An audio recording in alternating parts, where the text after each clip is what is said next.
So today, what I'd like to focus on is the structure of alkanes. We've already had a lot to say about that.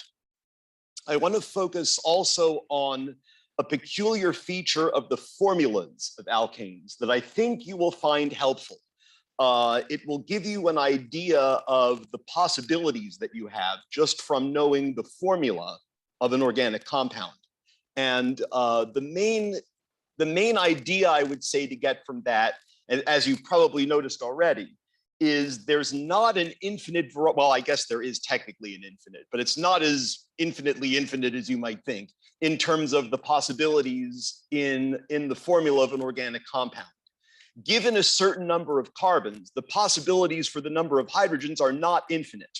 For instance, CH6 is an impossible formula. There's just one example. So your options are limited once you know the number of carbons that's in a compound. And so I don't want to spend a huge amount of time on that. I don't know if I trust myself, but that's my intention, is not to spend a huge amount of time on it. And then we'll spend some time on naming alkanes, nomenclature of alkanes. And one thing I'm always fond of saying, I might as well just be honest with you up front, the only thing I can think of that is more boring than lecturing on alkane nomenclature is listening to a lecture on alkane nomenclature. That being said, I want to give you at least the essentials, at least enough to get you started. We'll do a few examples. I expect that most of your learning will, on that subject, will occur when you get to work problems in the chapter 2 OWLs. And I guess that, now that I think about it, that was the other thing I was thinking of saying. Just, ooh, I misspelled acyclic. Shame on me, acyclic. There, that's better.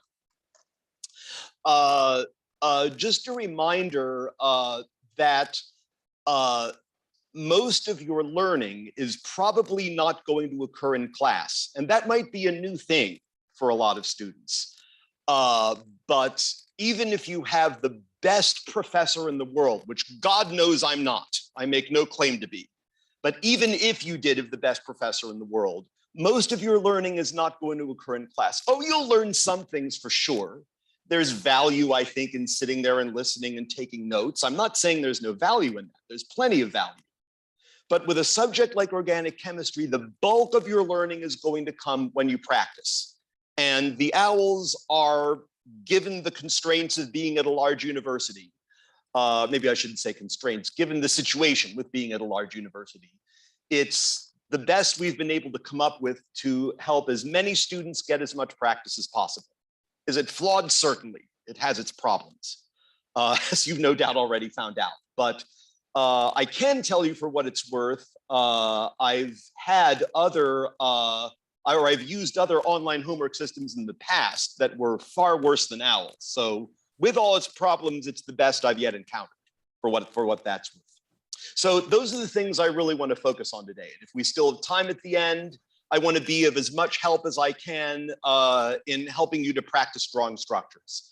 I think I might actually be able to combine that with nomenclature. So I'm mindful that that's kind of what you're working on in the OWLs and probably where most of your questions are. So that being said, you'll notice that I've written up there that the formula of an acyclic alkane, now with 100% more correct spelling, is CnH2n plus 2. I don't want that to scare you. It's just a formula. And I'm not usually real big on memorizing tons of formulas, but if you had to memorize a formula, that one would not be a bad one to memorize. What it tells you is that given a compound with n carbons, n can be whatever, the maximum number of hydrogens you can have attached is 2n plus 2. You can't have any more than that. That's the maximum. So it shows you again that there are limits on the structures of organic compounds. And that one in particular applies to an acyclic alkane. And I will write all this down and I will say it a few times. But it turns out that every 2 hydrogens you're lacking in a formula, every 2 fewer hydrogens than 2n plus 2 corresponds to either a ring or a multiple bond. You don't know which just from the numbers, but it has to be one of those 2 things. I will write it down, don't worry, I just want to get it out there. So The only thing is, I really almost can't resist giving you a little bit more information than this. I might give you a little more because, as you'll already have noticed, not everything is an alkane, not everything is a hydrocarbon. But if you had to memorize one formula, that would be it. That gives you limits on the number of hydrogens you can have attached in a compound with n carbons. So we'll say for every 2 hydrogens that are lacking, or should I, maybe I'll say for every 2 fewer H's, how's that? There must be either a ring or a multiple bond. And it doesn't tell you where the multiple bond is, nor does it tell you whether it is a multiple bond or a ring. Both are possible. But that's the essential idea encapsulated in one sentence. And we'll do some examples, don't worry. So for example, let's say that we had 8 carbons. Well, what's 2n plus 2? 2 times 8 is 16, plus 2 more is 18.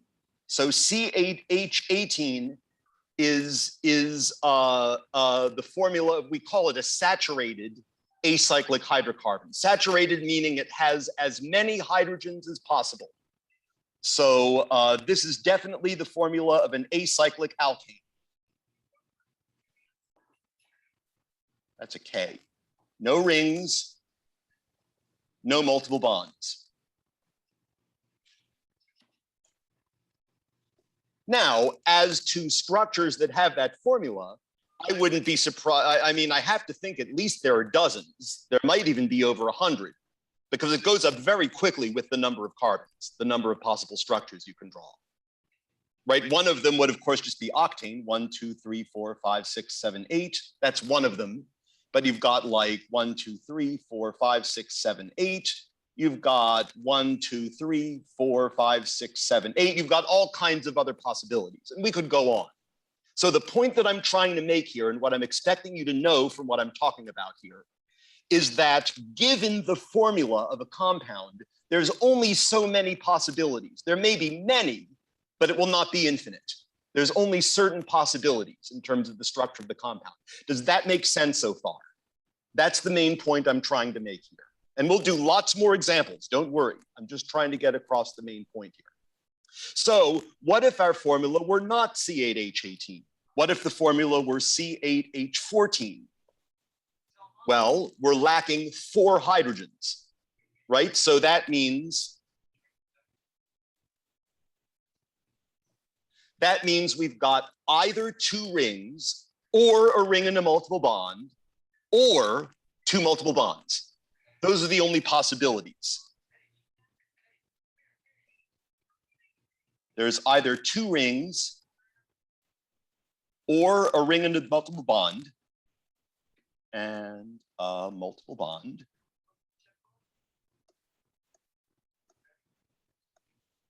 Or 2 multiple bonds.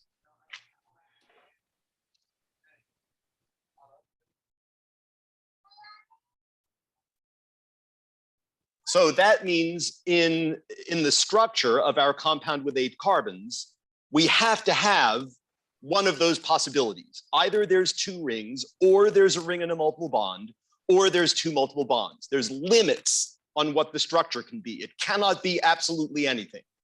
But one of those statements must be true about the structure. So let's look at an example. 1, 2, 3, 4, 5, 6, 7, 8. There's octane again. That's our C8H18. We could put in 2 multiple bonds wherever we want. That's now a possible structure.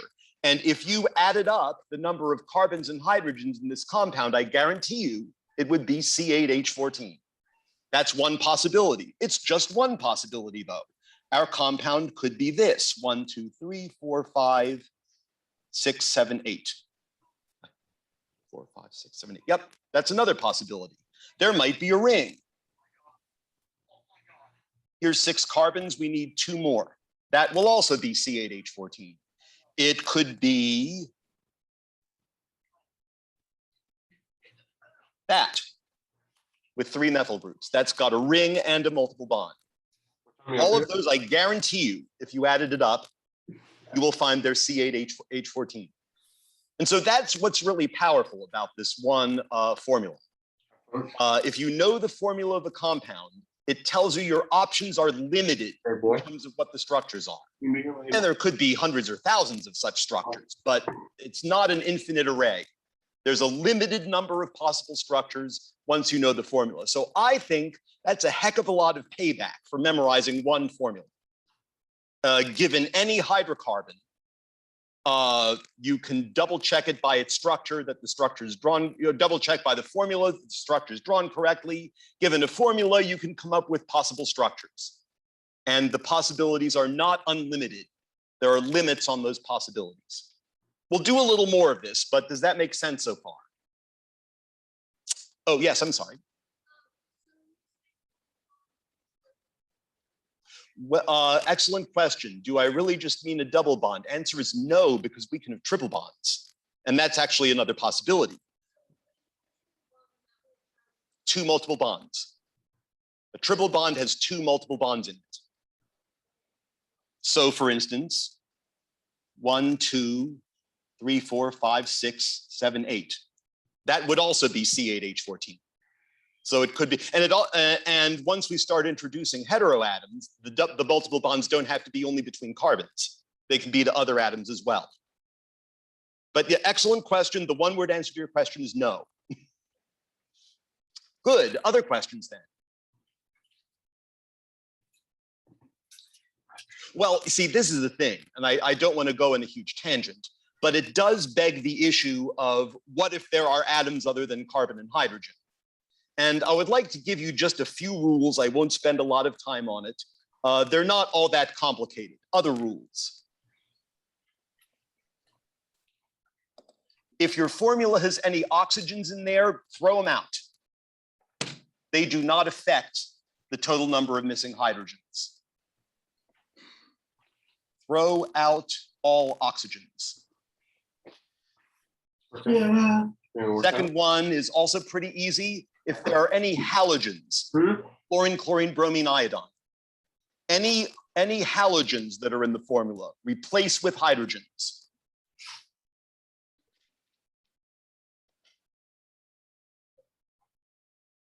So halogens are fluorine, chlorine, bromine, iodine. Just let me finish the sentence. With hydrogens. Oh, sorry.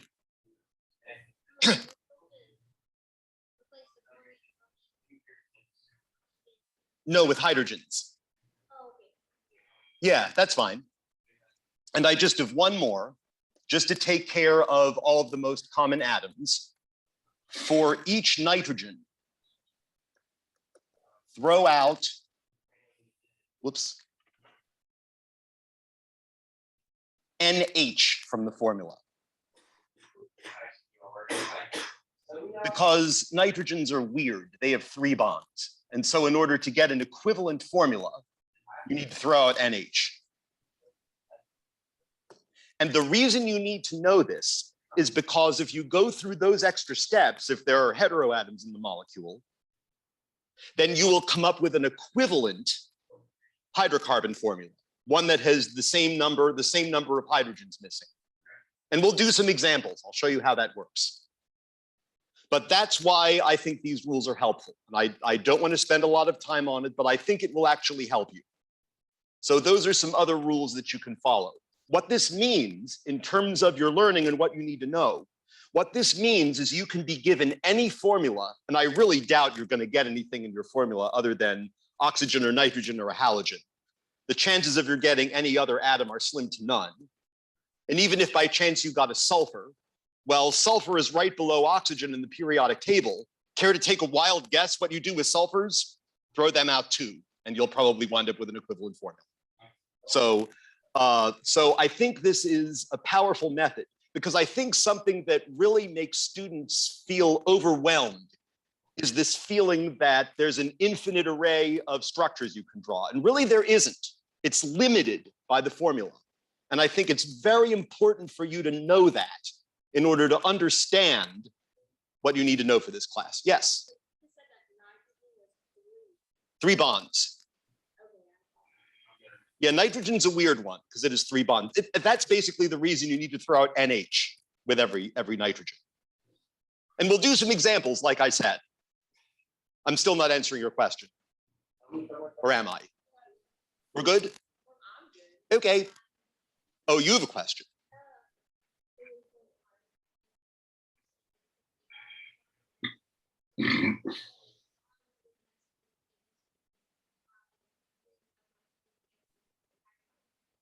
Well, nitrogen has 5 valence electrons, but it forms 3 bonds.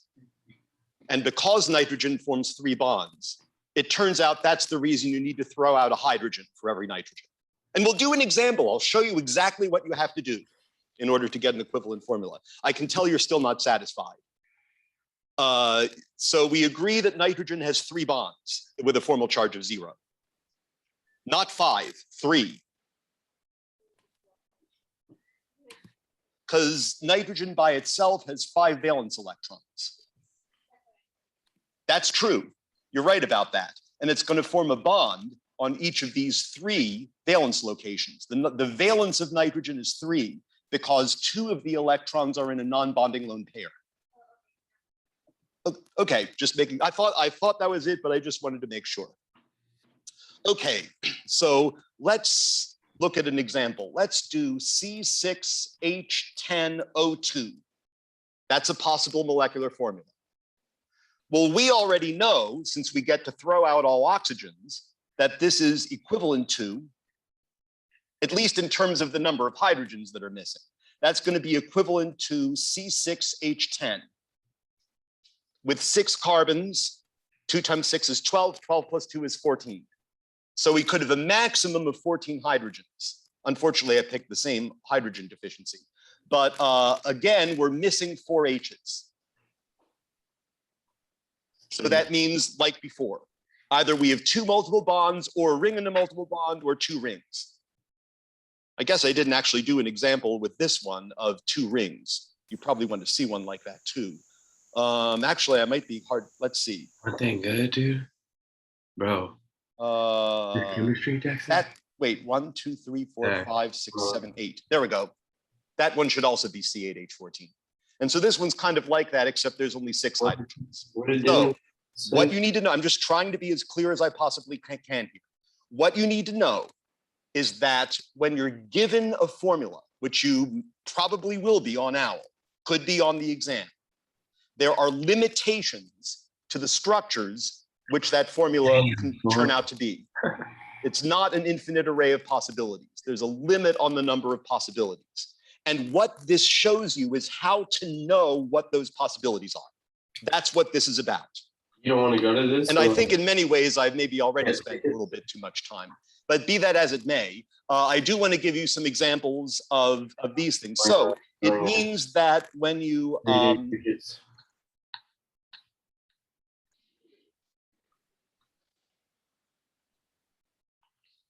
Damn, bro.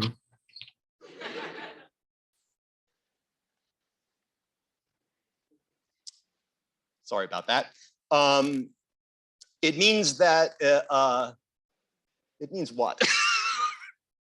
It means that there's limits on the structures that you can draw. That's what it basically means.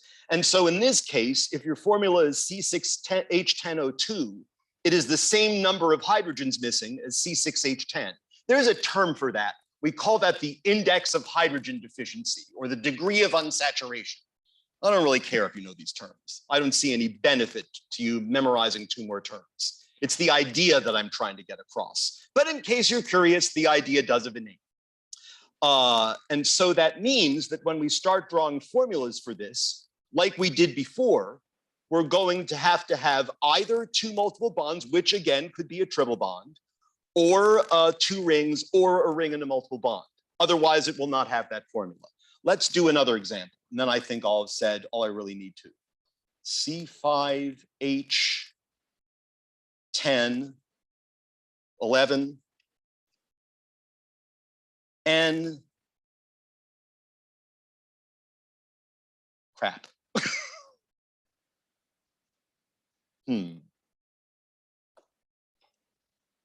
once more with feeling. C5H9 and Br2. There we go. I like that one. What are the possibilities? How many hydrogens are missing? Well, this is going to be equivalent to, since we can just replace the halogens with hydrogens, C5H11N. And then the rule says for every N you throw out, you have to throw out a hydrogen with it. That's going to be equivalent to C5H10. And that formula is missing 2 hydrogens because the maximum for C5 is 12 hydrogens. Because 2 times 5 is 10, 10 plus 2 is 12. So it's just arithmetic, really. It's not even difficult math. You can totally handle this. And that means that when we draw either C5H10 or C5H11N or C5H9NBr2, all of those are equivalent in missing hydrogens. They are all missing 2 hydrogens. That means we have to have either one ring or one multiple bond. And you could probably come up with possible structures yourself. But you'll find in order to have that formula, there must be either a ring or a multiple bond. It doesn't tell you which. It doesn't tell you if there's a ring, how large the ring is. That can vary. But I think this is pretty helpful information. And with that, I think I've probably taken enough time. So sorry for going a little bit above and beyond.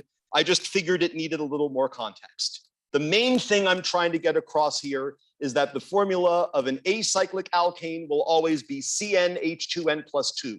What you need to know is that for a compound with n carbons in it, the maximum number of hydrogens you can have is 2n plus 2. You can't have any more than that. And for every 2 hydrogens you're missing, there must be either a multiple bond or a ring.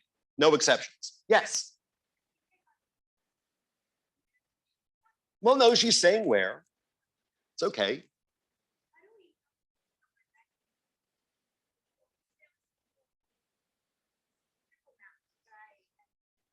Well,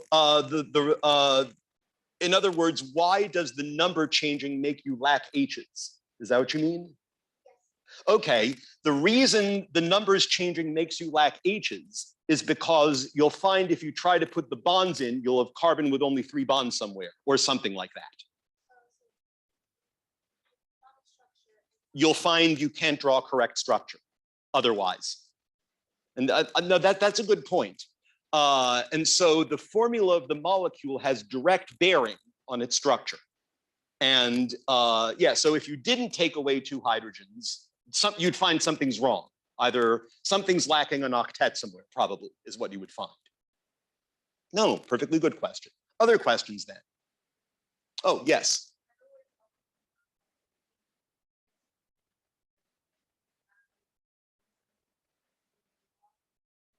Depends what the phrasing of the question is. You might have to, you might not have to. If the problem doesn't say to, you don't have to. I mean, by equivalent formula, I mean equivalent in the number of missing hydrogens. And in order to get equivalent formulas in the number of missing hydrogens, I think those 3 rules will be more than enough for you guys. I don't think we need to get any more exotic than that. I don't think you're going to find, I just doubt you're going to get a formula with a molecule more exotic than that. Did I answer your question? Just wanted to make sure. Good. Other questions then? Those poor people behind me. Okay. Well, you'll be able to watch this on YouTube again. And if you want, you can pause it on the entire board being filled, but I do need a little more space here. Good. So with that, I think we're ready now that we know something about the structure of alkanes. Now we're ready to learn how to name them. And let's see, nomenclature of alkanes or naming alkanes. Nomenclature is just a $60 word meaning naming. I would say alkanes and cycloalkanes. Since if you can name one, you can name the other.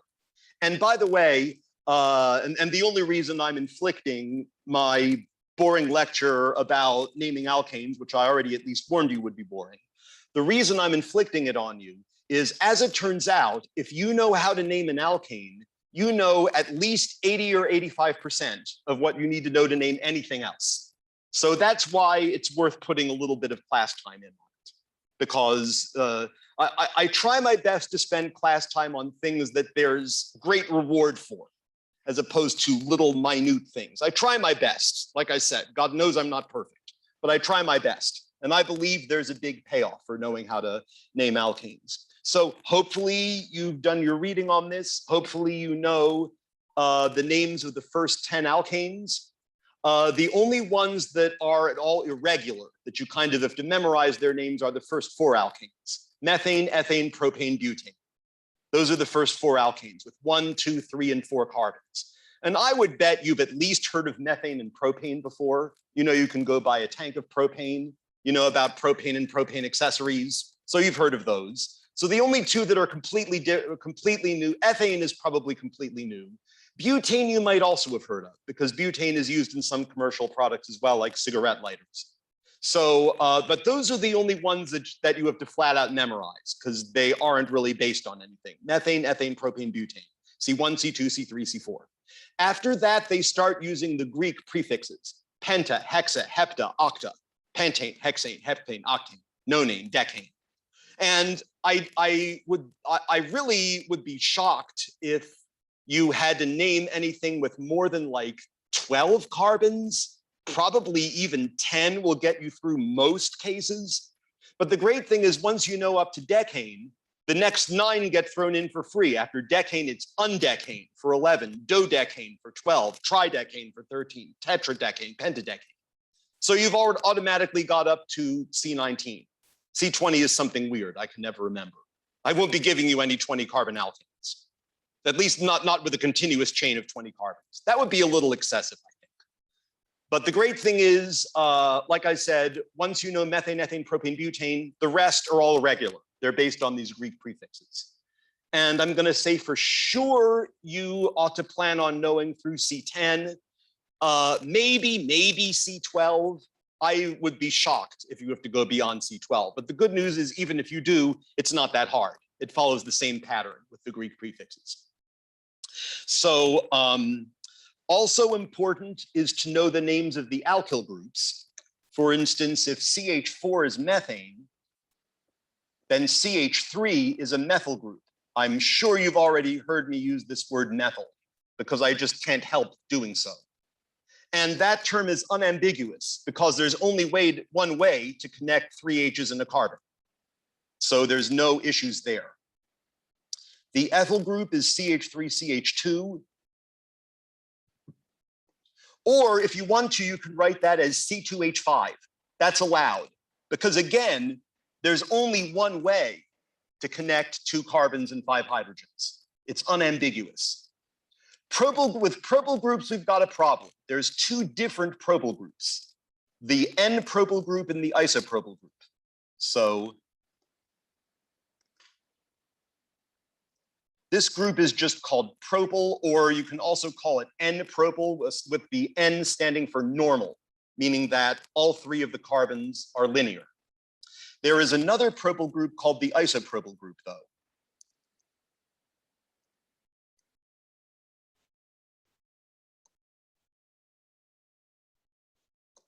And there's the full list of the groups that you're going to have to know. I think I referenced the exact page in my class notes. Besides this, I think it's important to know the butyl groups. At the very least, N-butyl, or just butyl, you'll already guess what that's going to be: CH3, CH2, CH2, CH2. And I bet you can already guess what a pentyl group is and what a hexyl group is, if heaven forbid you actually need that someday, which I would be very surprised. But that's a pentyl group, or butyl group.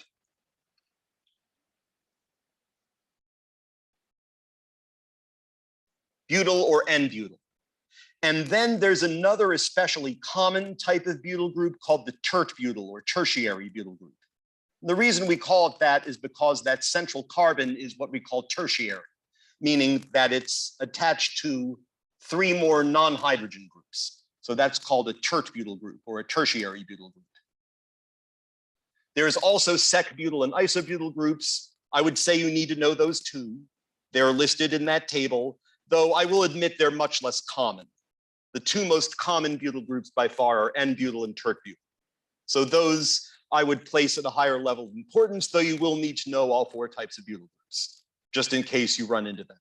But I think you'll find in practice, those are much more common, N-butyl and tert-butyl, than isobutyl or sec-butyl. Good.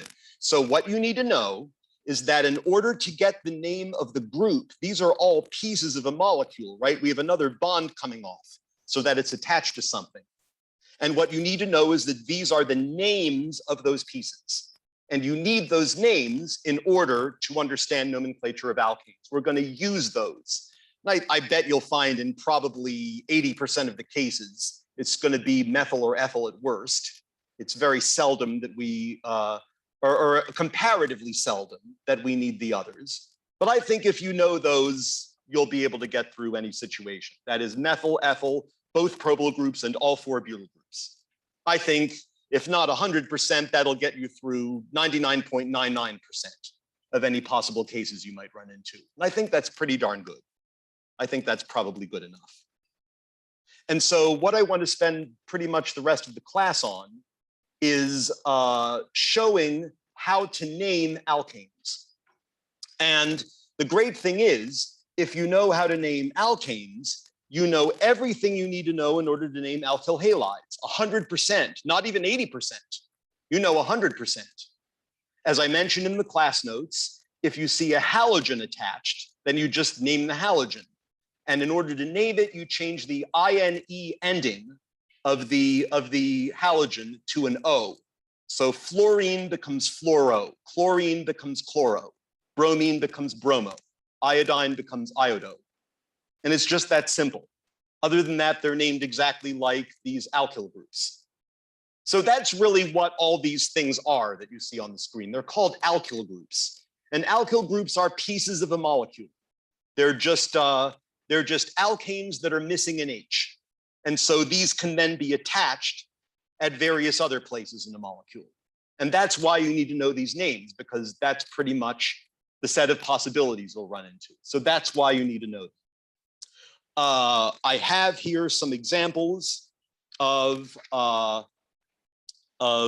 naming. I've got about 3 examples. What are we at? We got about 14 minutes. I would like to do maybe 4 more. If I get a chance, I would like to do an example of a cycloalkane as well. If you know how to name an acyclic alkane, then you've got everything you need to name a cyclic alkane as well. So that's what I'd like to spend the rest of the time on. I'll just let you know that in the class notes, I've given you a step-by-step method that you can use to name alkanes.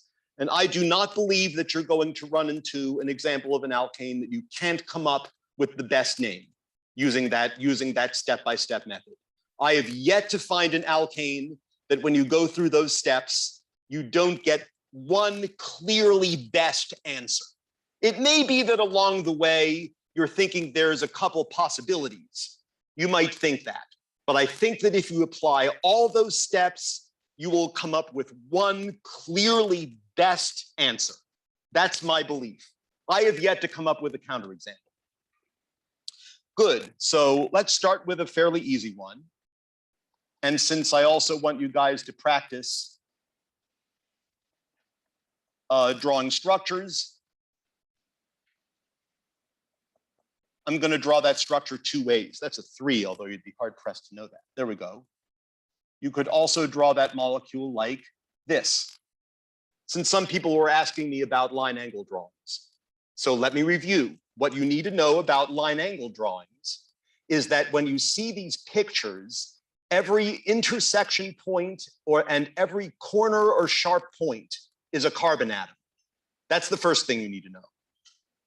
The second thing you need to know is that any bonds that are not shown are assumed to be to hydrogen. So for example, we got colors here.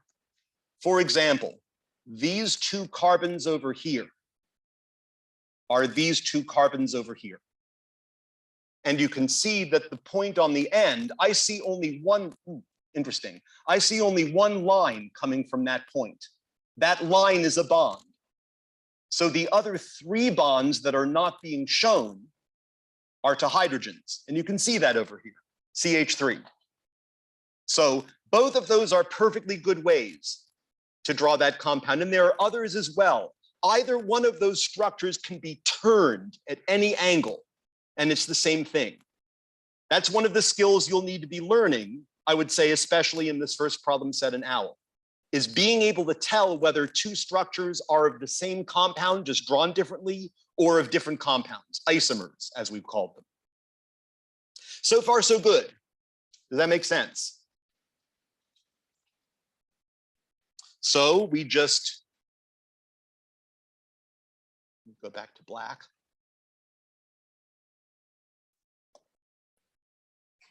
Oh, I see. Good, okay.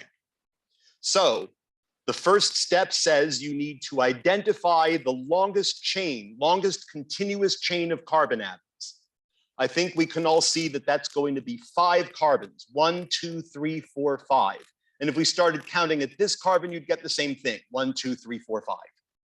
That tells you that the name of the compound is going to be blah, blah, blah, blah, pentane. It's going to be based on pentane. Pentane is the parent alkane.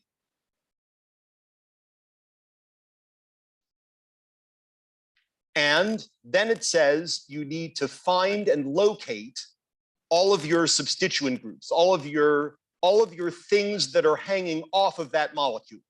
I think you'll find, at least for now, it's going to be all alkyl groups, one of these things, or a halogen.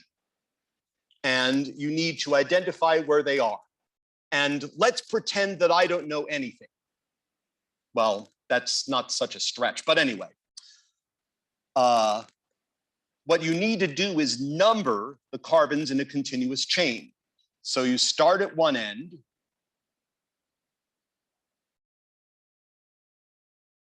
That's one possible way to number it. And the other, you just go the opposite way. But just keep going until you run out of compound. Has to be one of those numbering systems. And then, in order to name the compound, you need to know that you need to say what is attached and at which carbon it's attached. So I think you'll agree at either carbon 2 or carbon 4, we don't know which yet, but either carbon 2 or we probably do, but we're pretending that we don't. Either carbon 2 or carbon 4, we have CH3. And when you look up what CH3 is, it's called methyl. So that's the thing that you'll need to know, is what those groups are called. So we need to say that it's pentane with a methyl at carbon 2 or 4. Those are the two possibilities. So go ahead and write them down. One of them will be 2-methylpentane, all one word, and the other one will be 4-methylpentane.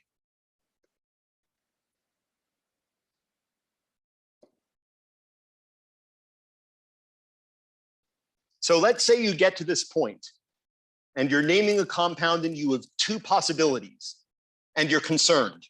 You want to know which to pick.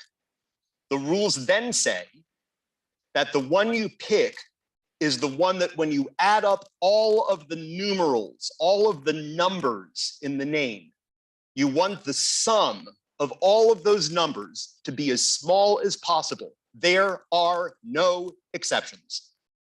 That's what the rules say you should do. You want the sum of all those numbers to be as small as possible. So I think you'll agree that's a much better name. We would call that 2-methylpentane rather than 4-methylpentane, because 4 is greater than 2. And it's okay if you don't know it right now. It's like I said, you don't learn everything in class. You're going to have to go and practice. But I at least want to give you the tools so that you're able to go and practice. And actually, I guess this is going to be in the chapter 2 hours. So that's how you name alkanes. I want to spend the remaining 8 minutes doing more examples. And I'm also going to draw all of the structures 2 different ways, just so that you get used to that. Let's go crazy. Everyone's going, oh no, please. Let's go crazy.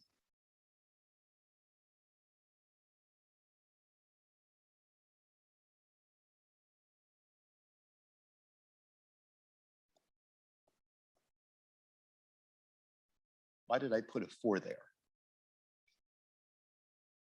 Oh.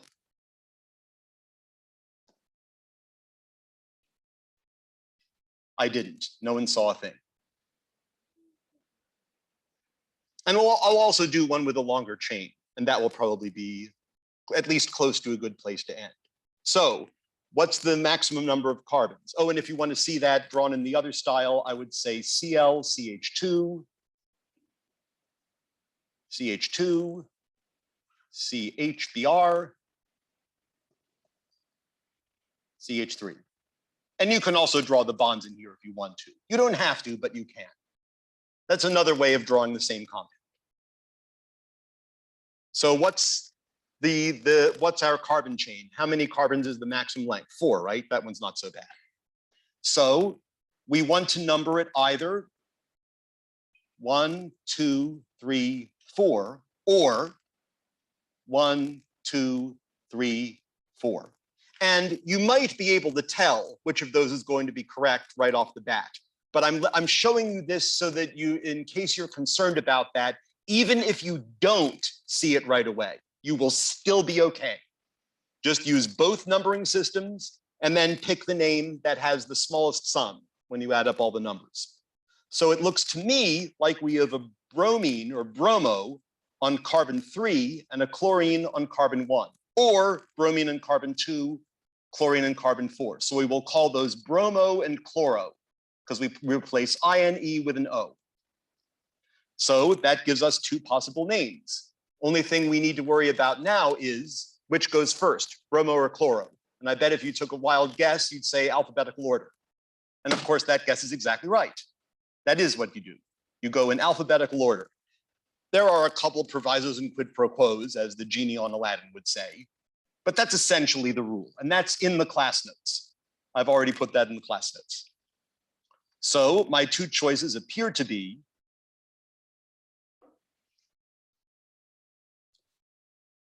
3 bromo, 1 chlorobutane, or 2 bromo, 4 chlorobutane. And once you have it there where you can see it, where you have that visual aid of being able to see the names, you just pick whichever name has the smallest sum when you add up all the numbers. 3 plus 1 is 4 versus 2 plus 4 is 6. So it looks like that's the best name. And that's what I would go with. We'll do others, don't worry, there's still 4 minutes. We'll use it. But does everyone at least see where in the class notes they have to look and see how you can use this in order to name a compound? It's not the only way. Yes.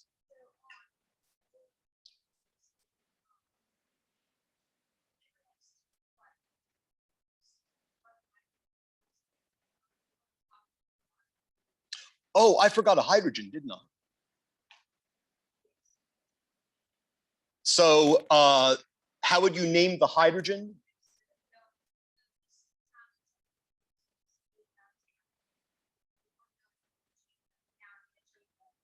Well, you have to decide which gives you the longest possible chain. I'm going to try to pick an example next where we have that decision to make, and I'll show you what you need to know. Let me see here. Aha.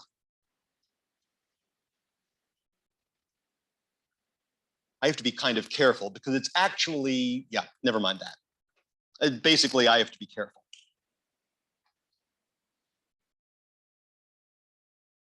Or this could be written CH3, CH, CH2, CH3. Oh, let's put a few more carbons already. Oh, crap, let's go crazy.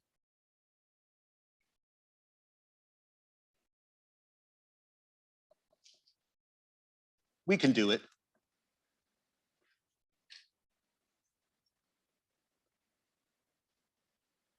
One, two, three. Yeah, okay. So now as for these 2 different ways of drawing structures, I do not care which you use. You use whatever you're most comfortable with. All I ask is that you're able to handle both line angle drawings and condensed structures like this, that you're able to understand either style of structure. That's all I ask. So we need to first figure out what is the longest possible chain. And you were asking, how do you know whether you go up or down type of thing? And the answer is whichever gives you the longest chain. So if we count straight across here, 1, 2, 3, 4, 5, 6, 7, is that the longest possible chain? Careful. I think you can find longer if you start down here. So what that means in terms of your question is you won't always be given it such that they're all in a straight line like that. It may not be. It may be, but it may not be. So it's something to watch out for. And the way you know which to pick is the longest chain that you get without lifting your pencil off the page. You're not allowed to lift your pencil off the page or whatever writing utensil. Is that kind of what you meant? Just wanted to make sure. Good question. So I think we need to name this as an octane. And again, there's going to be two possible ways of numbering. 1, 2, 3, 4, 5, 6, 7, 8. Or 1, 2, 3, 4, 5, 6, 7, 8. And again, often just by doing that, you'll see which one is better. I'll be honest, I didn't even really look that carefully. I just what I needed to make sure my numbers were all going in a row. But what it means is you don't need to be concerned. You will be able to find the best name. So it looks to me like we have methyl groups at carbons 3, 4, and 4, or possibly 5, 6, and 6. I think we can already see 5, 6, and 6 is not going to work, right? That's going to be a larger sum. 5 plus 6 is like 17. 3 plus 4 plus 4 is what? 11. So we can already see which is the best name. So we need to say that there are methyls at 3, 4, and 4, and we need to repeat the 4 because there's multiple methyl groups. Now, how do we say that there are 3 methyl groups? We use the Greek prefix tri, trimethyl octane. And that's it. So I'm out of time. Actually, I'm a minute over, so I apologize for that. But I think you'll find if you apply the method in the class notes, you'll always come up with a clearly best name. Let me answer this question first. Yes. I can't hear.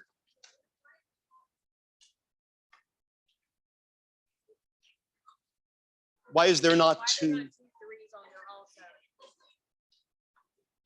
The way you know there's not 2 3s is because I only see 1 methyl group coming off carbon 3. You'd need another stick here.